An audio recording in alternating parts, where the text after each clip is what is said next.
natin insidente, safe ba ako? Yun yung muna natin isipin. Bakit? Kasi kung ako mismo, dadagdag mo sa magiging casualty. Mahalaga na matutunan nila yung ganitong first aid assembly para kung sakali na mangyari ito, hindi naman natin inaasahan, no?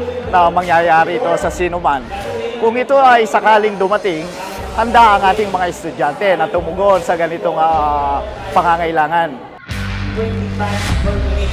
So sa loob daw ng isang minuto, dapat makarin tayo ng 100 to 120 compression sa isang minuto.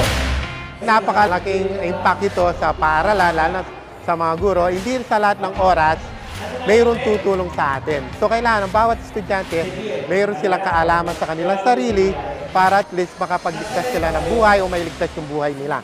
Kasi hindi naman sa lahat ng oras ligtas tayo. Lalo na ngayon, iba na yung panahon ngayon. So kailangan at least mayroon tayong kahit kaunting kaalaman tungkol doon sa pagligtas ng ating sarili.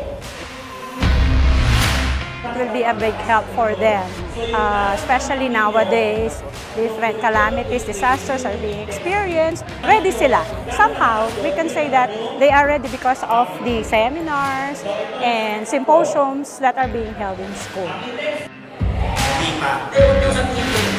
Hindi pa. Kasi po, Yung kamay-kamay niya, inaling natin dito part. Hugasan natin sa lagyan natin ng antiseptic o yung mga yung tinatawag natin sa sila ma'am, sila sir, lang ba ang dapat maghanda?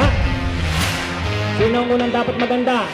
Sa UNTV po, thank you po kasi binigyan niyo po kami ng knowledge about sa first aid and preparedness. Example na lang po yung dun nga po sa una sa first aid, then dun sa CPR, tas pati na rin po sa preparation for upcoming disaster like typhoons, lindol, and ano po, different disaster. Ako'y nagpapasalamat sa UNTV sa kanilang pagpupursige na makapagbigay ng kaalaman sa ating mga mag-aaral upang sa gayon makatulong tayo kahit papaano sa mga mag-aaral na tumugon sa ganitong mga pangangailangan. Nawa marami pang matulungan ng UNTV, no? May bahagi pa sa iba upang magkaroon sila ng sapat na kaalaman kung paano tumugon sa ganitong problema. bakit tayo nagawa kahit na ng ating mali? Diba natin? Kaya tayo mismo mag-iingat kung kailan tayo nakakita ng isang